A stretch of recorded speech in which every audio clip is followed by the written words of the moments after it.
Hey everybody, welcome to another episode of The Bitter Pill. Last time I talked with my friend Bob, who is Canadian, lives in Ontario, about his views on the um, Omicron convoy, as some of us call it, the truckers' convoy that traveled across Canada um, and set up camp in Ottawa, downtown Ottawa, near the Canadian Parliament building, uh, and used hundreds of trucks to basically blockade things off in downtown Ottawa, and just created a lot of havoc, as well as shutting down several border crossings and thus interrupting trade between the U.S. and Canada, which obviously was the major impetus for the Canadian government finally deciding to shut down these protests after they had been going on for several weeks. And I can't remember if I said, but as most of you know, basically these protests were supposedly about uh, mandates that truckers get vaccinated in order to be able to travel back and forth between across the border between the U.S. and Canada. Um, and as Bob and I discussed, actually, there are similar vaccine mandates going the other way. That even if there were no vaccine mandates in Canada um, for truckers or anybody else, there's still one for truckers traveling from Canada to the U.S. Imposed by the U.S. government, which obviously the Canadian government had nothing to do with implementing. But this, as we discussed, protests was kind of a fig leaf for a broader agenda that was again not only against all vaccine mandates, but typically was against mask mandates and basically any kind of restriction designed to mitigate um, the impact of COVID, to reduce infection and serious disease rates. And so basically, um, this protest, as we discussed, was supported and funded by very right wing forces in the United States and Canada, and contained a large contingent, including the organizers, of white supremacists, racist, and or far right in general types of folks. So, what I wanted to do today was two things. First of all, to talk about how there's this uh, group on the American left that has been very supportive of the trucker convoy, um, and like what I think is going on with that, and you know,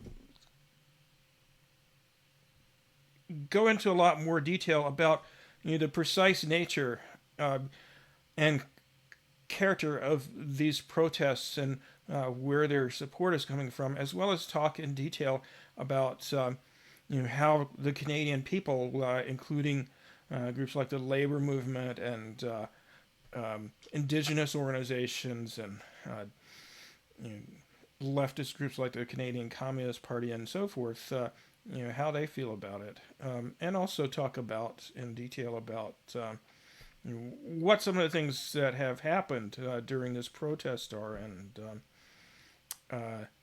why it suggests that this was not something that anybody who wants you know, progressive social change in the United States to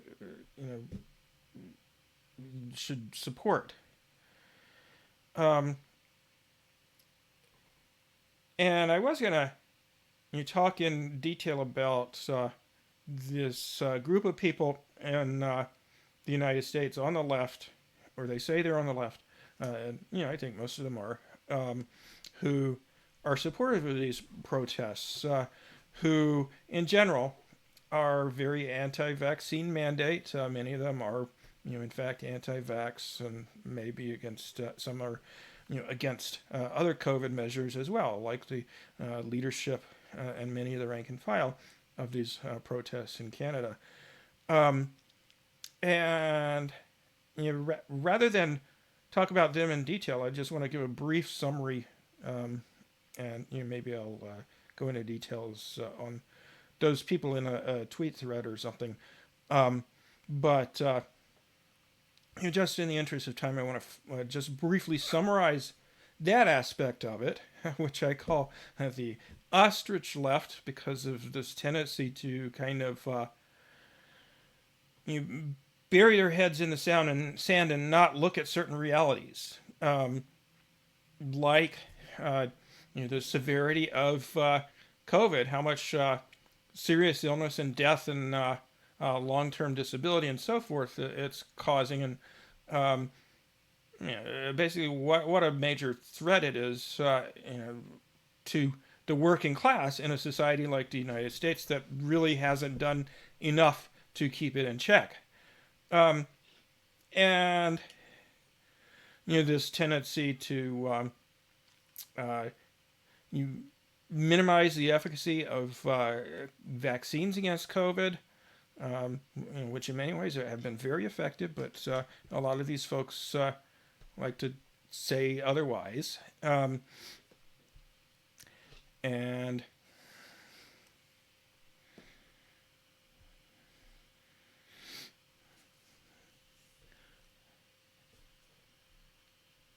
it's so basically, throughout the pandemic,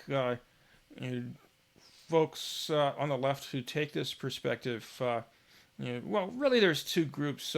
Some people have just sort of largely ignored the pandemic, just not talked about any issue related to that at all. Which I think is problematic in its own way, because this is a major societal issue that is impacting millions and billions, literally, of people throughout the world, and shouldn't be ignored.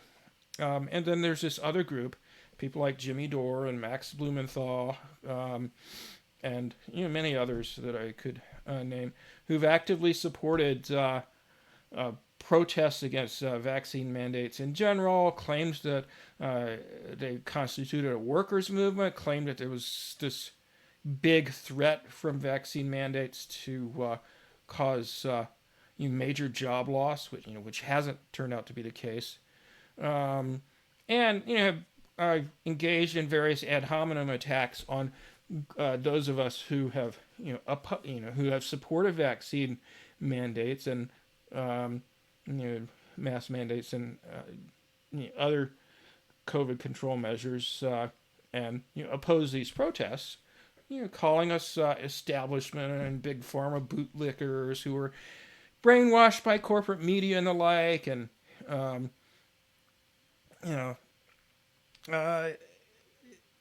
in the process, a major thing that these folks are ignoring is that the establishment is not monolithic. I don't know why. This is obvious. I don't know why I need to even say it. You have the Democratic Party, and you have the Republican Party. You have CNN and Fox and MSNBC and NPR and so forth, and New York Times, and you have Fox News and OANN and so on and so forth. These are different factions of the establishment, but they're all part of the establishment. They do agree on certain things. I don't recall any component of the mainstream media, for example, whether the center-right folks like CNN or the farther-right folks like Fox, nor were there very many people at higher levels of either the Democratic and Republican parties who opposed the Iraq War. Most of them, everybody in the establishment supported that. But then, when you get into other issues, these different wings of the establishment have different views on things. Whether it be abortion or GLBT rights, race and gender issues, and centrally for this discussion, COVID and COVID policy. The more right-wing element of the political establishment, is very much, against any measures to control COVID infections. Both the Republican Party and Fox and so on and so forth. That's the side that they're on. Whereas, certainly there are common elements between these two wings of the establishment. Neither side proposes doing enough to control COVID. And accordingly, under both Donald Trump and Joe Biden, the United States has had one of the higher rates of COVID infections and deaths in the world. Whereas there are other countries that have done a very effective job of keeping COVID in check. Countries like China, Cuba to some extent, New Zealand to some extent. Many countries that have vastly fewer COVID infections and deaths and other bad outcomes from COVID than countries like the United States and most of the Western European countries. And it almost seems at times like some of these people, the Ostrich Left, as I like to call them, because they go out of their way to avoid certain realities about, for instance, who the people are that are supporting these protests against vaccine mandates. They just look the other way. They bury their heads in the sand and refuse to confront that reality. And that's particularly the case with Canada, because they're not from Canada. Most of them don't really talk to anybody from Canada. They may go on Fox News, but they don't watch what Fox News is saying on, as far as these protests are concerned. And they are constantly criticizing, the Democrats and the more quote-unquote liberal wing of the corporate media, accurately, generally speaking. The criticism is well-deserved, but you have a lot less to say about the more right-wing elements. And as Ben Norton was saying the other day, it's almost as though these folks that I am now dubbing the Ostrich Left are the mirror image of liberals who believe that Democrats are good and Republicans are bad, in that they think that right-wingers are the lesser evil. That liberals or Democrats or whatever are worse than conservatives or the far right or Republicans. And what I want to explain today is that these protests against vaccine mandates are they're kind of a Trojan horse. They're cover for bringing right-wing ideas into greater prominence, and that's long been a tactic for the far right in order to popularize their ideas. They're constantly talking about freedom, and yet they don't want women to have the freedom to choose whether they have an abortion or not. They want people to have the freedom to choose whether they wear a mask into a store or not. But they don't want women to have freedom of choice as far as reproductive rights are concerned. But there's just this extreme libertarian ideology of prioritizing the freedom of individuals over the very right to life of people who very much want to live and not be killed off at a younger age than they otherwise would have by this terrible disease that, despite its low percentage fatality rate, because it's so infectious, it's killed almost 1 million people in the United States. Actually, arguably more than that.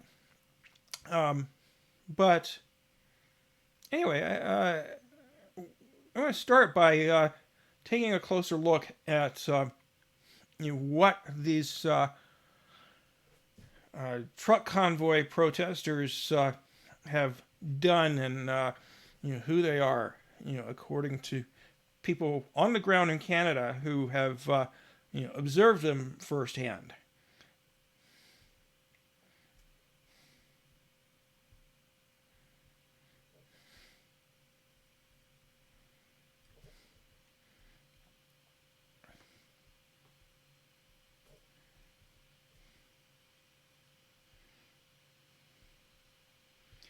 Okay, so Amanda Amanda Knox is a resident of Ottawa, Canada, where the truck convoy set up camp. In addition to the blockades of border crossings in Detroit/Windsor, Alberta, Manitoba, I think was another one, and she observed firsthand what happened there in Ottawa, where the biggest contingent of these truck convoy protesters, who were largely not actual truckers, set up camp.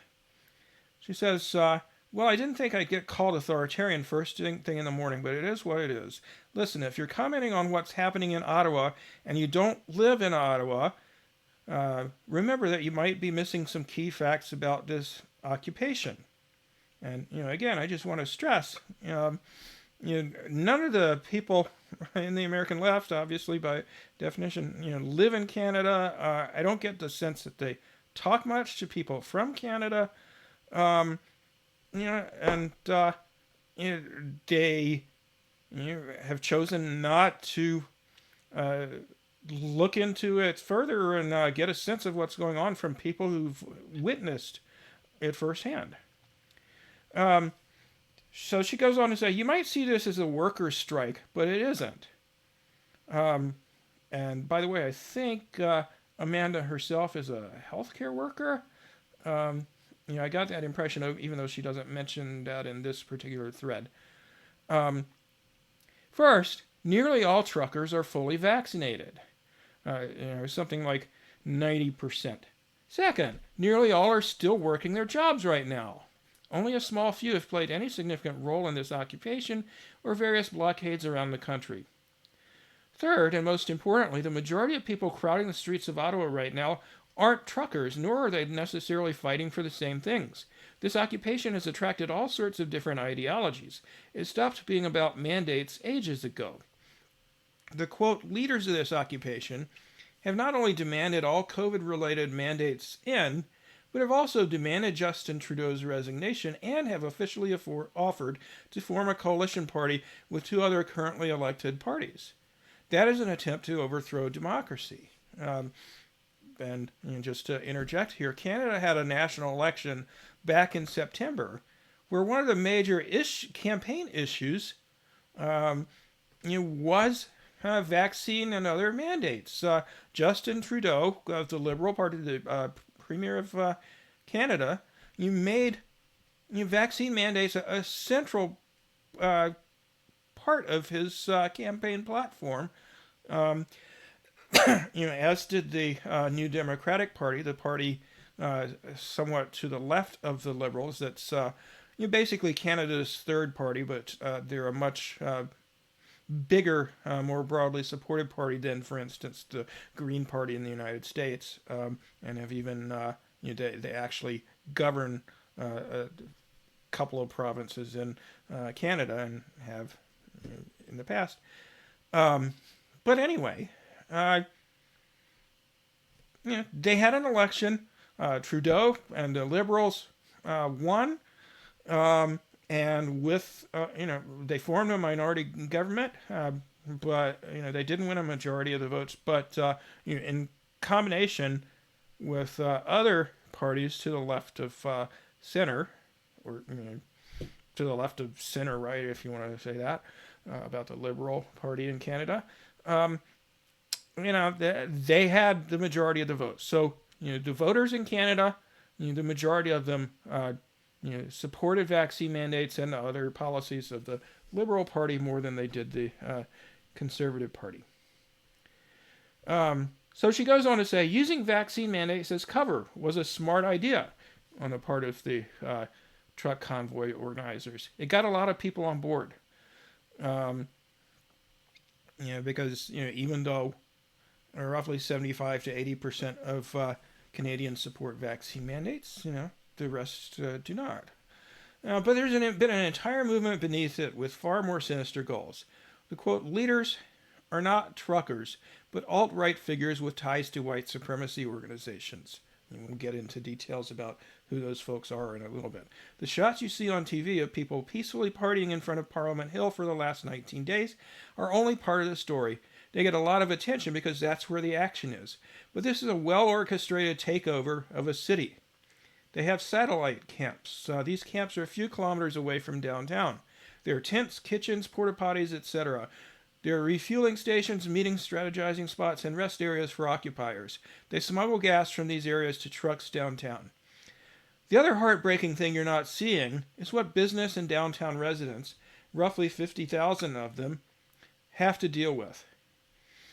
Occupiers have harassed people on the streets for wearing masks. Elderly people are afraid to leave their homes. Kids and parents are being yelled at in front of schools. Many LGBTQ and Black, Indigenous people of color people are afraid. Have you seen the Nazi symbolism at these rallies? And some people have argued, well, they've only been a couple of pictures I've seen of Nazi flags or whatever at the rallies. So you're just painting them with a broad brush. Well, I mean, look, certainly not just Nazi symbols or Confederate flags, which have also been seen at the rallies, but all kinds of other far right symbols and just the general character of who the leadership of these protests is, as we'll talk about, is very, very right leaning. There have been death threats made to many city officials and those who speak out against what's happening, against the protests and the associated consequences, including Amanda. She's had death threats against her.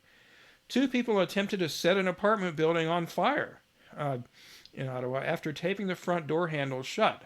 There's a video of this. I'll put a link in the description if I can dig it up. Because the residents told them to stop shooting off fireworks in the middle of the night.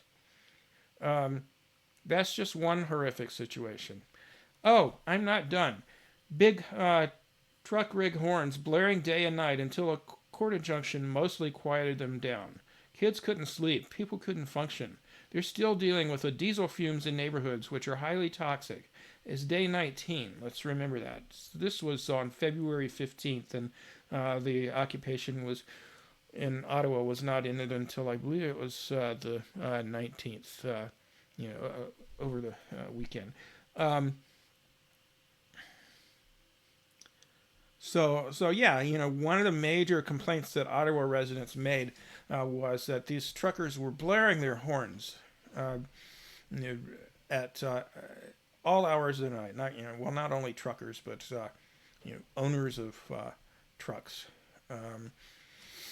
including both big rigs and a lot of like pickup trucks and stuff like that. And the noise was deafening, and people couldn't sleep. Or just function in general. And we haven't even talked about businesses, she says. The busiest mall in the city has been shut down for over 2 weeks, losing millions in revenue daily. Dozens of local small businesses shut down as well. Why? Harassment. Businesses have to follow health guidelines by law, and current guidelines require indoor masking. But when they've tried to enforce that, they get harassed by occupiers who refuse to wear them. Their employees were also getting harassed for wearing masks themselves. Ultimately, these places became overrun with occupiers, and they couldn't guarantee anyone's safety. Many made the difficult decision to close until this is over. The effect that is having on them and their employees is undoubtedly devastating, especially to small businesses. Ultimately, what we're seeing here is not a workers' strike or a protest, but the violent occupation of a city. You don't need to be killing people for it to be violent. Psychological torture, harassment, and intimidation are also violent. They instill fear into citizens. This, quote, protest likely crossed into the realm of domestic terrorism a while back. I say likely because I'm not a lawyer. If you want more information, read section 83.01 of the Criminal Code. But if you don't want to read it, quote, risk posed to health and safety of the public, and, quote, interference with or disruption of essential services, facilities, or systems are both listed under that section, i.e., they're both listed as terrorist acts, and these were things that were happening, in this protest, which is likely why the government enacted the Emergencies Act for the first time. And that's a controversial issue, as we'll get into. The Emergencies Act was created in 1988 and has never been used. It's an extraordinary step that isn't taken lightly. The reason it's being used now is because the situation is out of control.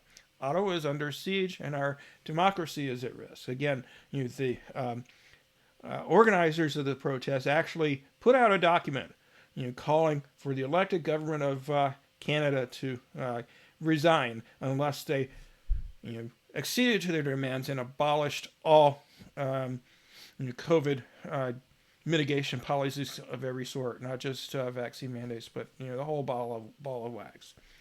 No one knows when or how this is going to end, and I think I speak for a lot of us in Ottawa when I say we're exhausted and worried.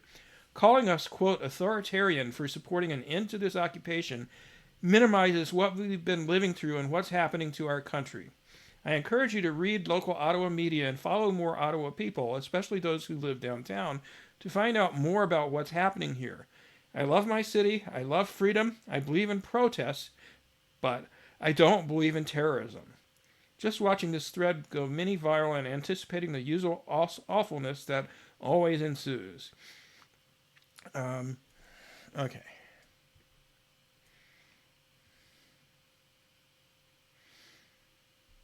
And in the Twitter thread that this was a compilation of, she got a lot of responses, some harassing, but the overwhelming majority of them very supportive, and mostly it was Ottawa residents.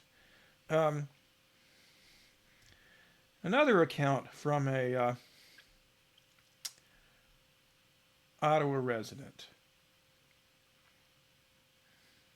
This is Mustafa Farouk, who is the CEO of the National Council of Canadian Muslims. And he says, a lot of people have been arguing that the protests are super peaceful. Today, as a crackdown on the Ottawa siege began, one of the protesters tried to pick a fight with me on my way home. He leaned into my face and screamed, "Freedom!" I told him politely, I think, to take a step back. He came up so he was literally pushing on me, screaming that I should go back to where I came from. I wonder what animated that. Muslim. I told him to not touch me. He said, "What are you going to do about it?" I had no interest in getting into a fist fight with this individual, but I repeated to him again that he needed to back off now. I think he saw the look in my eye and decided to back off. I'm pretty privileged. I'm a larger dude, and my dad put us through every martial arts training regimen possible. I generally feel pretty safe walking outside, and I refuse to be intimidated. But this is not what I would call a peaceful protest. Also, I wasn't able to get cell phone footage of him. I had both my hands out of my pockets in case I had to defend myself. But he's on Slater and Metcalf still with a large drum and dreadlocks. Also, to my friends and colleagues in all political parties that I normally meet all the time on the Hill as we advocate in a nonpartisan fashion, I genuinely wonder how we are going to be all right. What is going to be the path forward?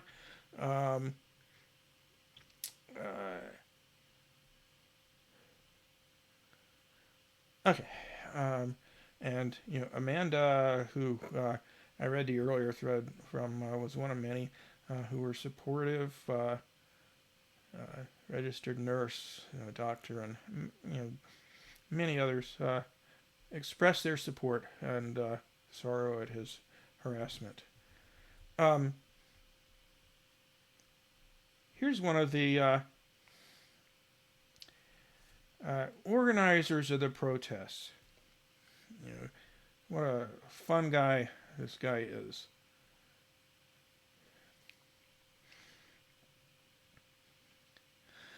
Freedom Convoy organizing member Pat King called NDP leader Jagmeet Singh a terrorist and told him to go back to his own country.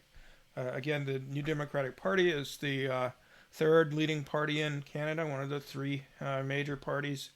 Um, Singh, the leader of that party, was born in Scarborough, Ontario, in Canada. He's the most popular visible minority in the House of Commons. But you know, uh, apparently his being, a visible minority in the eyes of Freedom Convoy organizer Pat King made him a terrorist who should go back to his own country.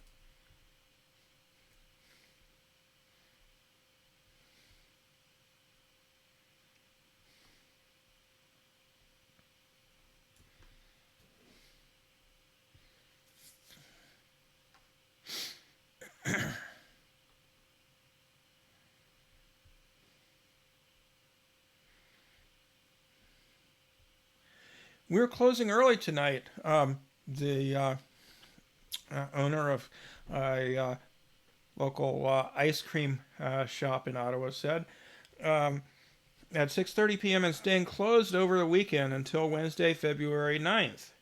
Um, so, quite a loss of business there. One of our staff was physically assaulted on their way to work today, blocked on the sidewalk by two men, and shoved to the ground for wearing a mask. Based on the accounts we've heard from our neighbors, this behavior is not an isolated incident. It's taken the day for us to let it sink in how not okay we are. Please pardon the last minute change, and we're sorry if you braved a trek to support us to find us unexpectedly closed.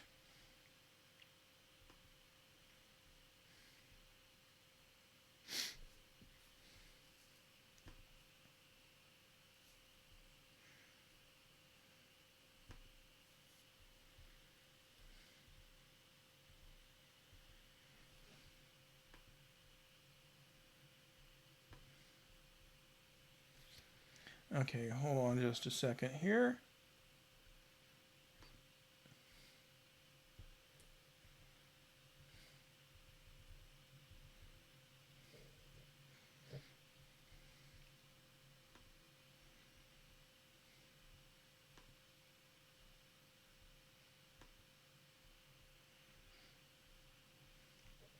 Okay, I don't know if you can see this, but I'll just read to you this sign put up by a restaurant in the downtown area where the protests took place. To the truckers, we have no quarrel with your right to support your cause through protest. We support peaceful protest. But can we ask you a question? How would you feel if we moved our restaurant to the end of your driveway so you couldn't drive your truck in or out? You'd probably ask us to move it. If we refused, you'd probably ask the police to make us move it. If they said they couldn't help, you'd probably go to the government and ask them for help. But if nobody would help you, what would you do? Considering you can't drive your truck anymore, you would probably lose your job or your contracts. Without your job or contracts, you couldn't provide for your family. How would you feel? What would you do if your freedom was taken away? Maybe you would protest, but would you park in front of my restaurant so my freedom to make a living was taken away? Two, please move your protest so we can operate our business. Restaurants in downtown Ottawa have been hit harder by COVID than almost any other type of business in Canada. Please take your protest somewhere that does not take away the freedom of your fellow Canadians to provide for their families. Obviously they put this sign up because they could not stay open. It was, nobody felt safe going there, or couldn't even get there. Again, as I mentioned, there were protesters, harassing people, going into these establishments unmasked and threatening and harassing workers as well as customers who were wearing masks, which is mandated throughout Canada. At least I think it still is. And has been for several months and off and on at various other points during the pandemic, indoor mask mandate.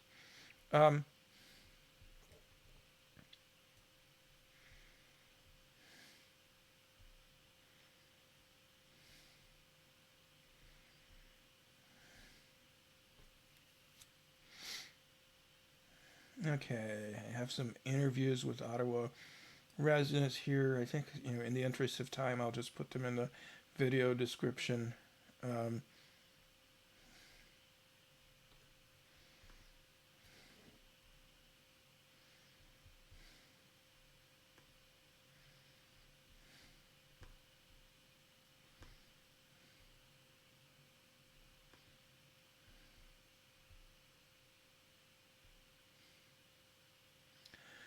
like moths to a flame, some protesters can't resist trying to intimidate journalists doing their job. This is what happened to me and my crew earlier this afternoon. We experience this every time we go out. I came across a large number of videos of you know, reporters just trying to do their job. Yeah, some were working for big multinational media corporations, some were not, but they universally got harassed and called all sorts of names, and um, it wasn't a good situation.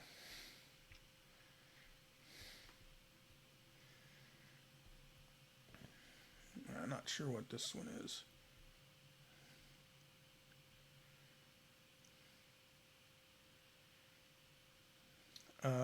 This is another one. Um,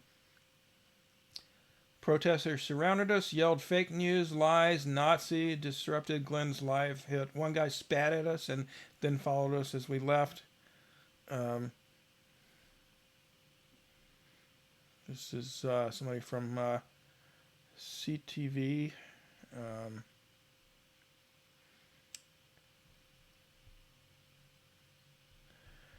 which uh, that's different from CBC, but let me just look them up. CTV is Canada's most watched network, so there's CTV and CBC. But anyway, okay, so that gives you a sense of what was happening in Ottawa, and I will just add to that. Similar things were happening in other towns that the protesters were in, although not on as large a scale as in Ottawa. And of course, because the border was shut down, um, actual working truckers, which the majority of these protesters, as we'll talk about in more detail later, were not. You couldn't. They were physically prevented from doing their jobs. Again, overwhelming majority of Canadian truckers, especially the ones who cross the border regularly because they're required to, by both the United States and Canada to be vaccinated. They couldn't do their job properly. They had to sit and wait for several hours at the border, in some of the blockades out west, or they, just simply couldn't get through at all. You know, so they were unable to work. How is that right? How is that fair? Um,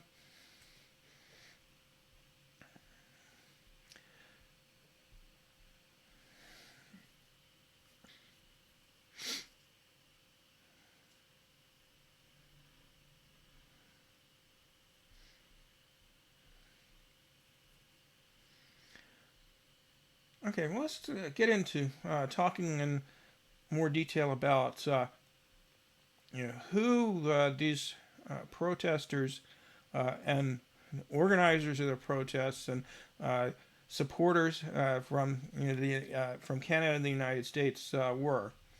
Um, well, first of all, this is kind of interesting. Among the supporters of you know uh, the protesters, were a lot of the cops. In Coutts, Alberta, the main blockade in Alberta, you can see there after the blockade is finally ended by the police, you see the cops.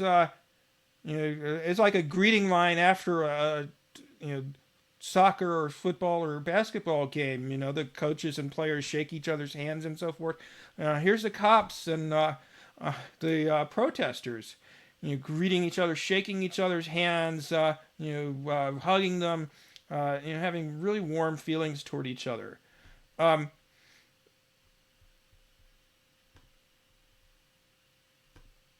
when was the last time you saw that happen at, say, a Black Lives Matter protest, or when did that ever happen at Occupy Wall Street, or you know, uh, a pipeline protest? You know, did that happen there? Were the cops friendly with the protesters? Shit, no. Uh, they were shooting water cannons at people, in January, and the Dakotas. I forget if Standing Rock was. I think it's in South Dakota, right?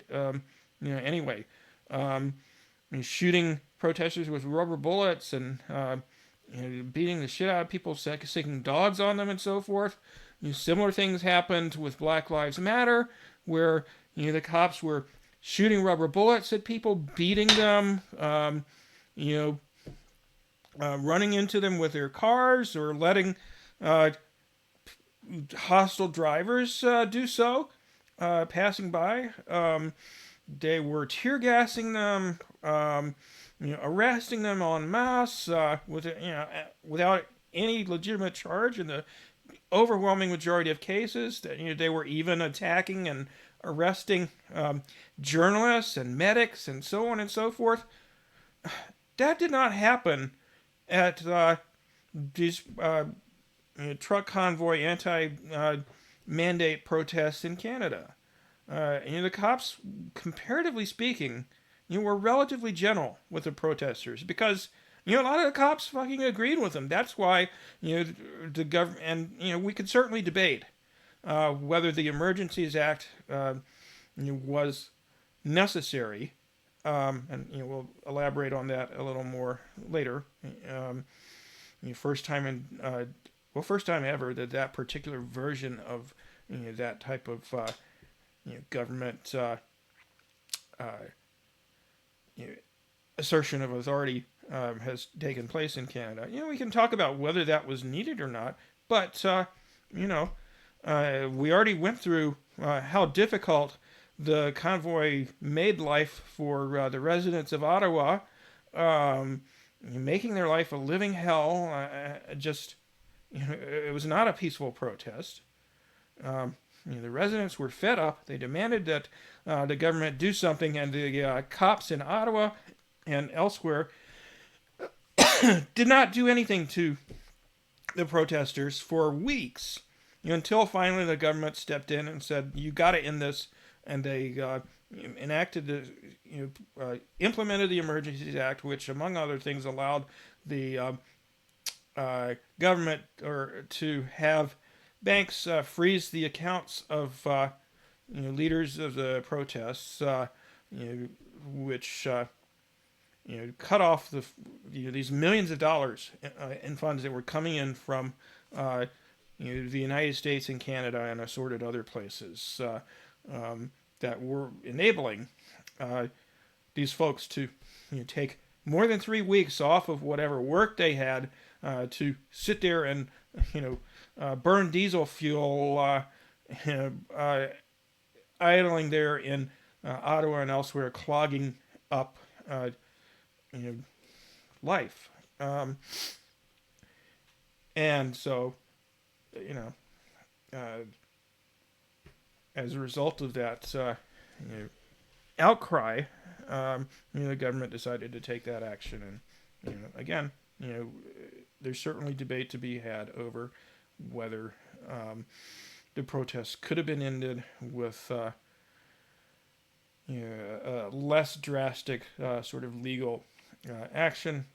But um, you know, it was just so unfair to uh, people in, well, not only Ottawa but Canada in general, just totally disrupting uh, the flow of economic activity because the protesters, who represent a small minority of people in Canada in terms of their views, because they uh, you know, demanded to get their way, despite there having been basically a referendum on the very issue that they prominently featured in their protests, vaccine mandates. That was basically on the ballot in September of 21, and the pro-mandate voters, you know,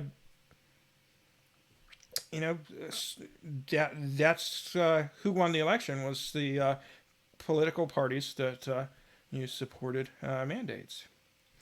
Um, but anyway, let me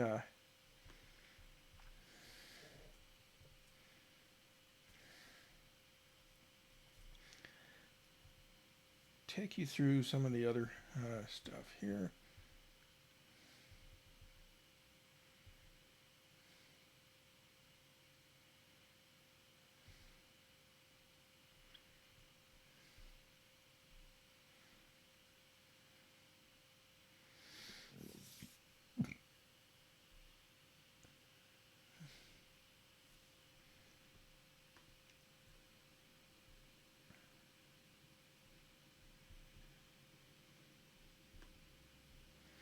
Okay, so let's talk about who some of the people are that were associated with the protests.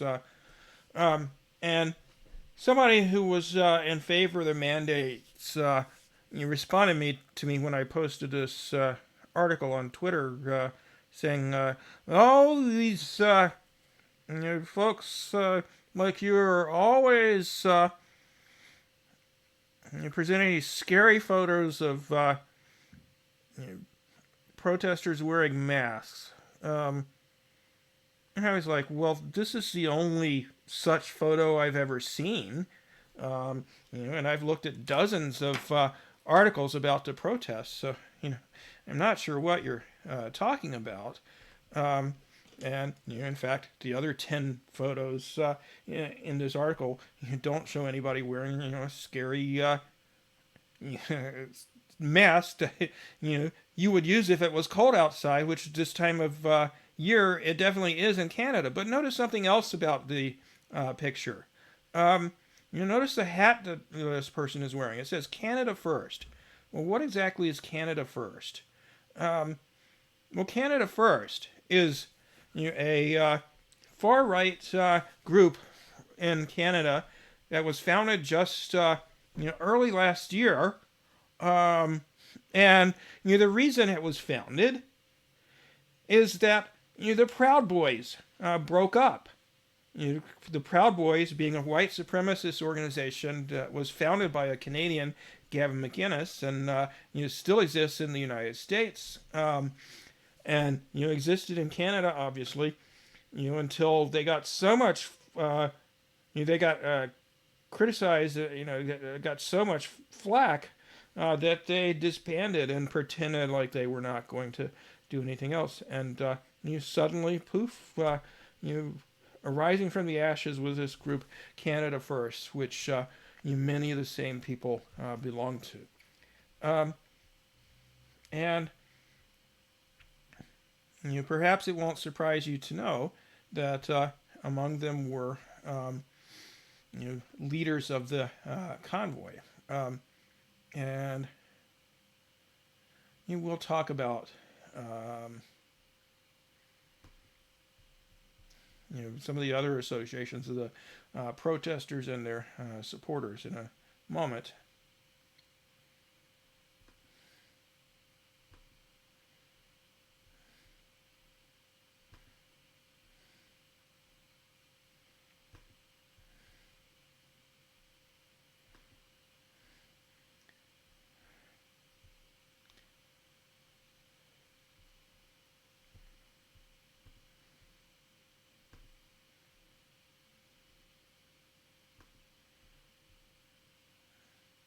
Okay. There's Chelsea Hillier, who is the daughter of a longtime Canadian politician. I forget his first name, Hillier, who's been a figure in the far right of Canadian politics for a long time. Um, he's we'll take a look at this article. But anyway, this is his daughter, and she's wearing a Canada First hat, as you see there in the photo. Uh, and both of these people were certainly very, very supportive of the protests. In fact, I think the elder Hillier he spoke at a rally in Quebec, I think. Um,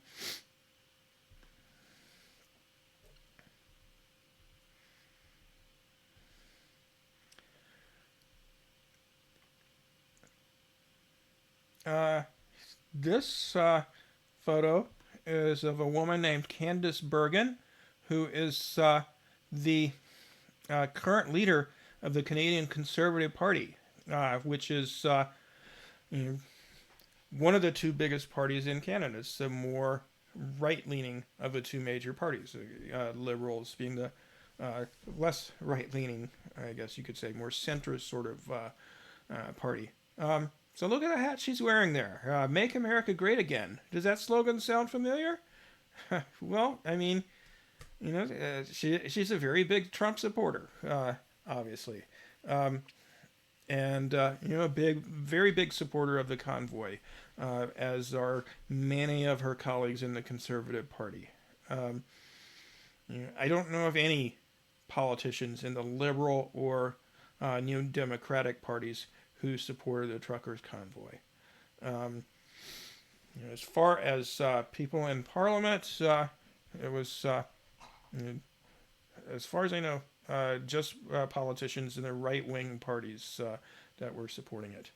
Um, okay, well, let's go back to this article.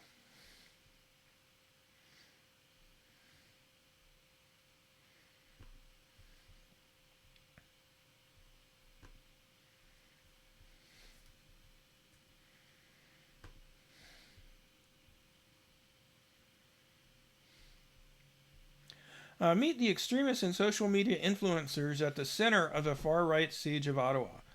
Um, the siege began as a so called freedom convoy of truckers disgruntled about public health rules for those crossing the U.S. Canadian border, or so Canadians were told.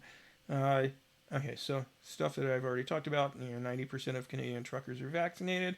Most of the truckers aren't impacted by the rules about being vaccinated to cross the border, which apply in both directions, as I mentioned. Canada's trucking industry has been vocal in disavowing the convoy. Um, uh,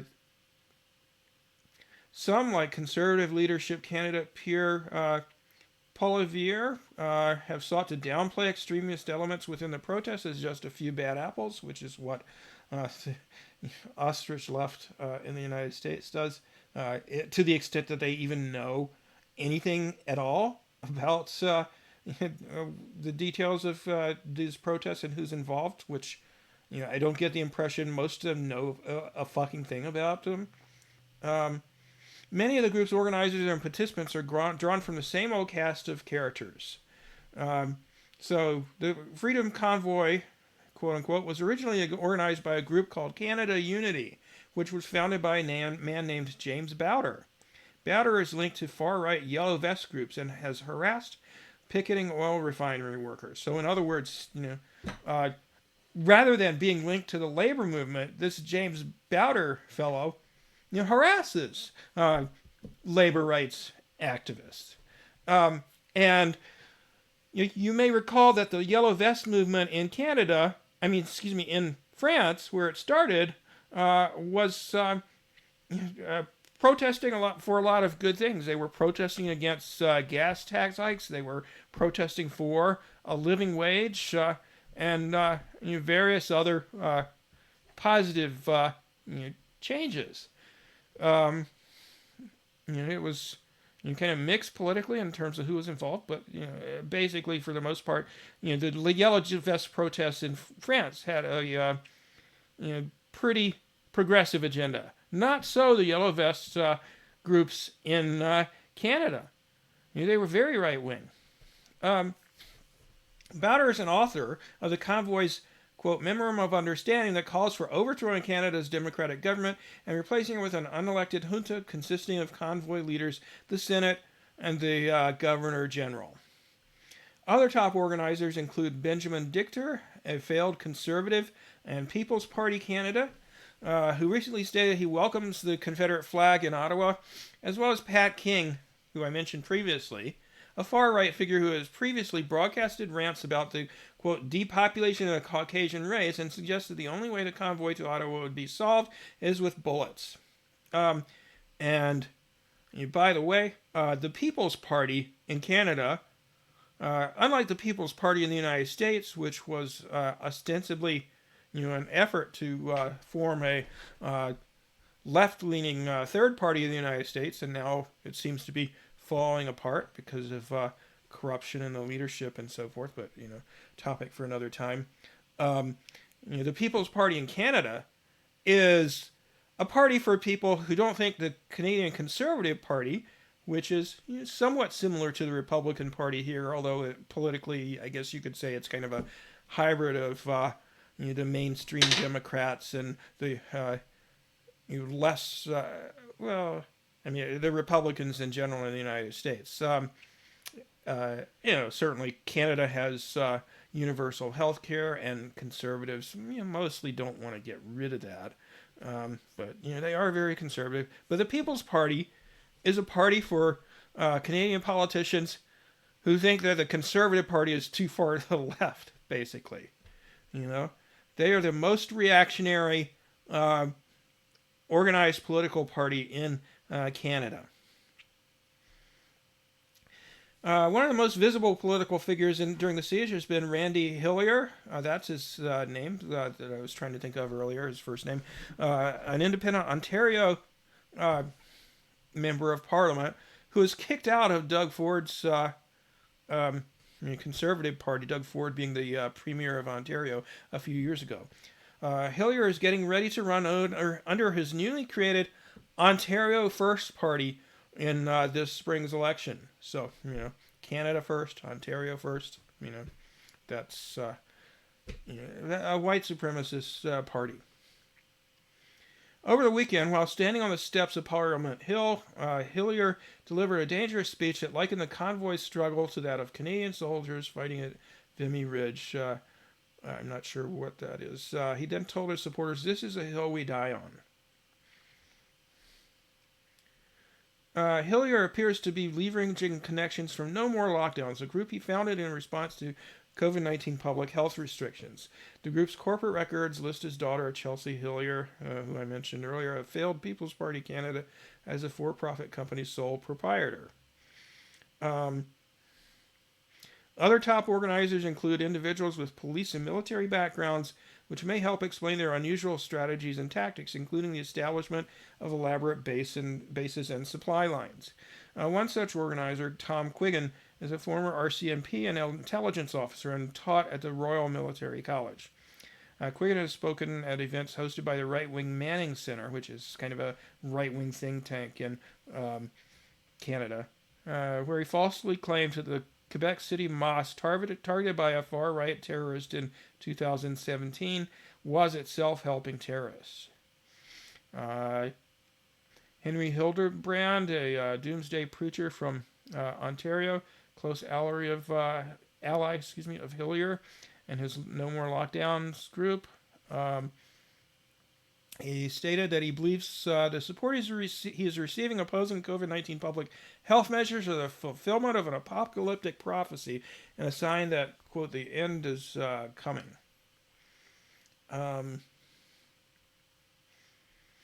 Okay, I don't know if I want to go through a whole bunch of this. The crowdsourcing website called Convoy Traders caught former Conservative Party leader Andrew Scheer smiling for a photo with convoy member Christopher Scott in Ottawa. Scott was handed a criminal conviction after his business violated public health rules and sentenced to 18 months probation in December. So, and I've seen it here in Bloomington, Indiana, where I live too. We have a local mask mandate, and certain businesses that are run by people who are more right wing, like a local hardware store that I've been in a couple of times during the pandemic. Nobody wears a mask, even though it's required in the county. I was the only one in there wearing a mask. I don't go in there anymore. Um,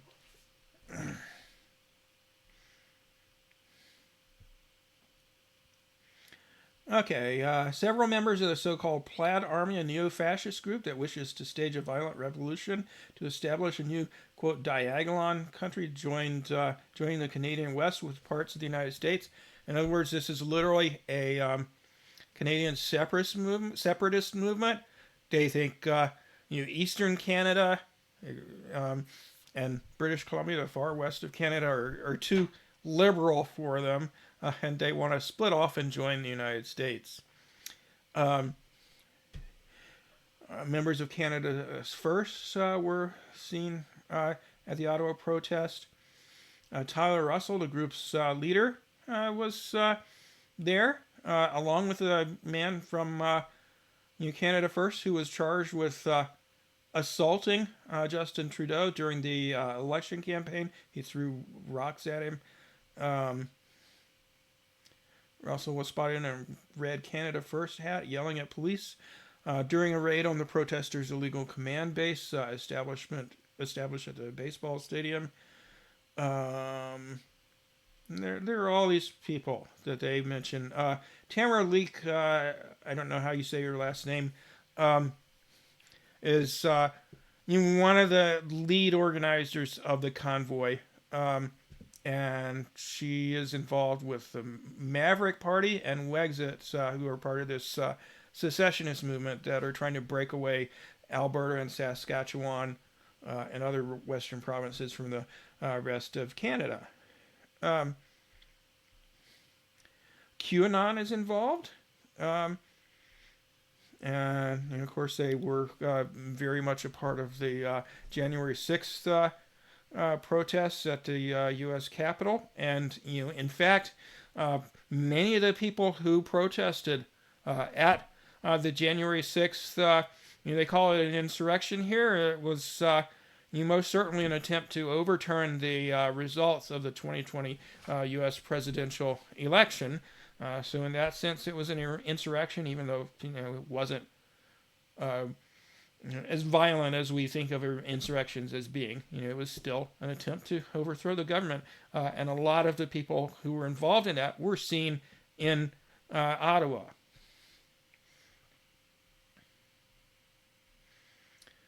Let's see. Rebel Media is kind of the Canadian counterpart to what would it be? Maybe Breitbart. Very similar. Online far right media site. Former 700 Club host and People's Party candidate Laura Lynn Tyler Thompson has been live streaming from Ottawa.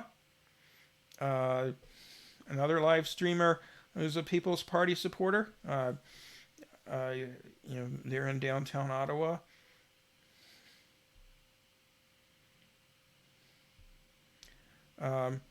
Just a whole long list of very, in my opinion, scary people, and not just this guy with the ski mask who, was presumably just trying to stay warm, not look scary.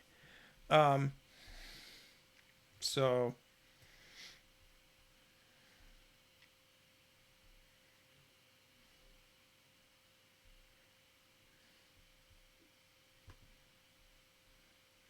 okay, well, I've gone on for like an hour now, and I've still got a.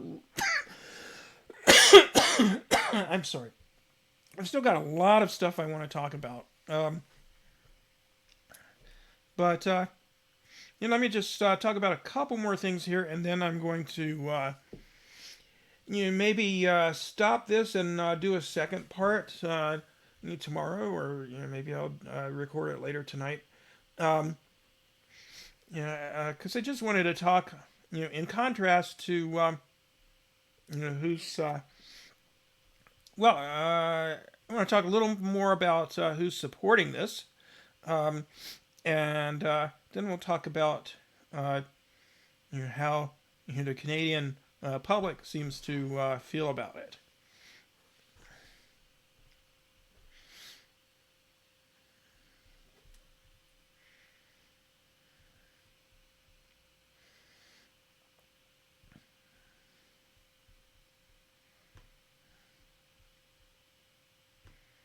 Okay, let me try and find something here.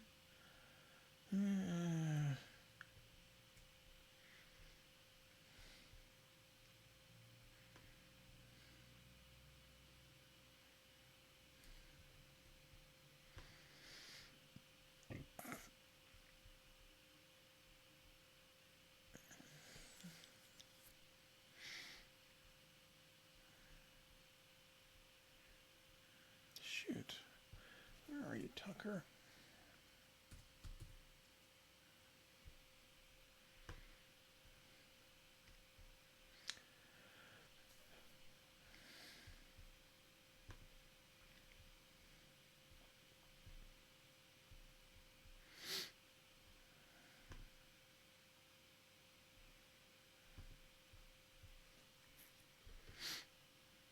For only $35, you too can have your very own pro trucker, pro freedom shirt from Tucker Carlson's website. Um, Support truckers, oppose government mandates. Enough said. I love, instead of Tucker, it says I love truckers. So Tucker Carlson from Fox News is attempting to make money off of this so-called freedom convoy, and he's one of many people on the American right who support this. Sean Hannity, basically everybody from Fox News, Laura Ingraham, um, uh, basically a who's who of the American far right. Donald Trump, Ted Cruz, uh, Ron DeSantis, Marjorie Taylor Greene, um, Elon Musk. Um, Basically, all these right wingers from the United States are supportive of the convoy, and the majority of the donations, although not the majority of the money, have actually come from the United States. And um, there was a hack of the um, main donation website for kind of the second half of the campaign, after the uh, GoFundMe website that raised about $10 million initially for the convoy protest in a matter of less than 2 weeks. It gives you an idea of the big money that was behind this protest. And then this other site, which I can't remember the name of it now. Look it up later. Organized by this right-wing Christian dude. He raised about $7 million more for the convoy within a very short period of time, until eventually the flow of funds was cut off by the Canadian government. And somebody hacked into their site and released a list of donors. There were about 90,000 donors, and a study was done to identify who the people were who were funding Canada's Freedom Convoy. So here's an article from The Intercept that they went through the list of 104,000, I guess it was, donors who contributed $9.6 million. So I was wrong about the money. to Freedom Convoy 22 and 2022 and Adopt a Trucker on the Christian, so to speak, crowdfunding website Give Send Go. Um, and you basically, what they discovered was that uh, the majority of the donors to the Freedom Convoy, uh, numerically, the majority were Americans, including U.S. billionaire Thomas Seibel, who donated $90,000. Hundreds of donors are members of the Oath Keepers, an American far-right paramilitary organization. Stuart Rhodes, the Oath Keepers founder, was the first January 6th insurrectionist to be charged. A Washington Post analysis of zip codes of the donors, which were available, concluded that the richer an American community was, the more likely residents there were to donate. And the biggest number of contributions often came from communities where registered Republicans made up solid majorities. I think I saw a list of like the top 10 counties that donated, and 7 of them had a strong majority of Republicans. And I think there was one Democratic one, which was Beverly Hills. um,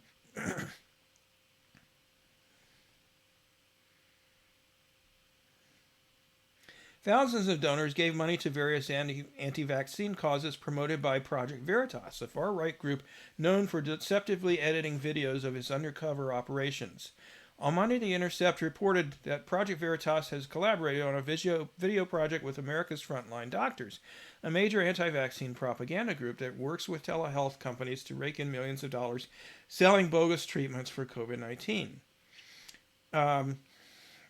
And Project Veritas and the Frontline Doctors denied that they were working together, even though there was video evidence that they were.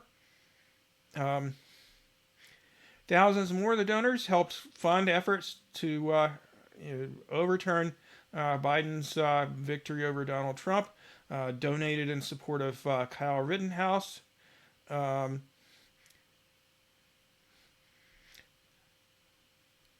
And so on. Most of the money came from Canadians, but it was close, like in the mid 40s, the percentage from the United States.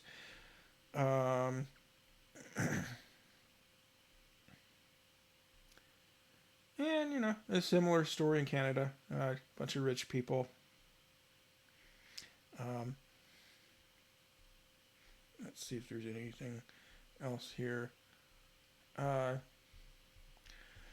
Okay, so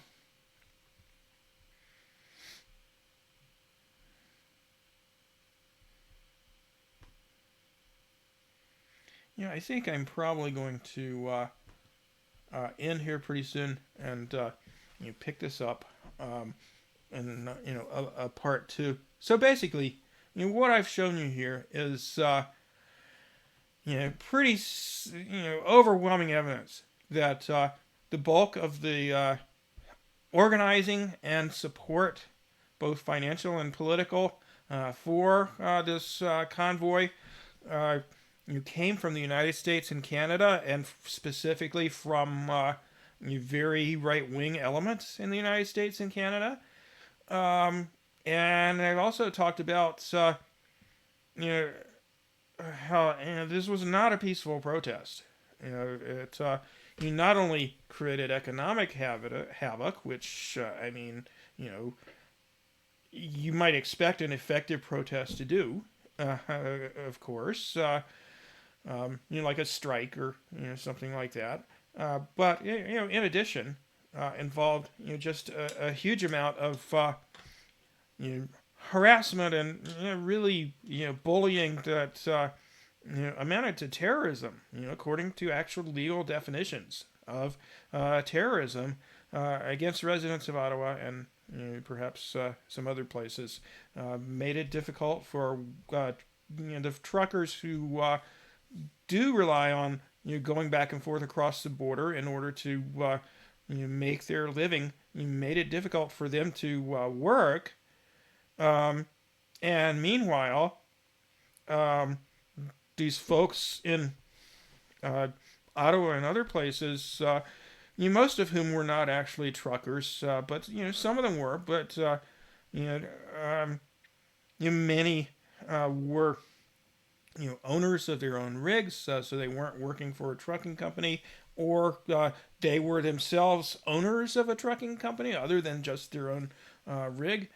Um, you know, at the same time, as I'll talk about, some more next time, I guess. A lot of the trucking companies of the trucks that were seen at the protest in Ottawa disavowed the protest, said they did not support that, and they didn't give their permission for their truck to be there. But in any case, uh, you know, these rigs are sitting in Ottawa and other places. Several hundred in Ottawa, somewhat smaller number, but still a lot at the border crossings. Not doing any work, burning tons of diesel fuel. You know, uh, Not bringing any income for the few actual truckers that there were or their families. But they're getting millions of dollars in cash from Canadian and American and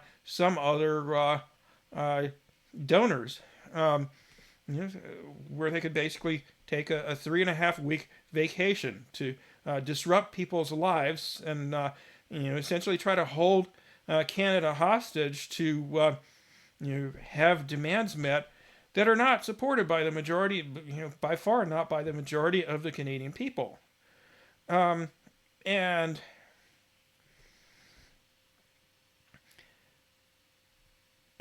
the as I've dubbed them, Ostrich Left in the United States, these really people who may be on the left but have a huge libertarian streak in terms of their ideological predilections, who may or may not be vaccinated and may or may not be overtly anti-vax, but think that individual liberty to refuse a vaccination takes precedence over other people's right to be maximally protected from getting infected with COVID, which of course, the only surefire way to avoid getting COVID is to stay away from other people completely. But obviously, many people can't do that. People have to work in offices or stores and such. Kids have to go to school. Which we could be keeping them home and probably prevent an awful lot of COVID cases, as well as shutting down non-essential businesses for a few weeks or whatever, and get COVID under control, which other countries like China and New Zealand have done in the past, and basically managed to make COVID not a serious problem in their countries even to this day. But obviously that hasn't happened in the United States. So, we know that although they don't do so perfectly, as no vaccine does, COVID vaccines still, even in the era of Omicron, are preventing an awful lot of cases of COVID and a lot of transmission. It's estimated, according to a study that I came across the other day, that I'll put a link to a description of in the video description, estimated that about 35 million cases of COVID had been prevented through this past year or so of the vaccination program, and several million hospitalizations, over 1 million deaths, prevented by vaccinations, and of course, even if COVID vaccines didn't significantly reduce infection and transmission rates, which they do.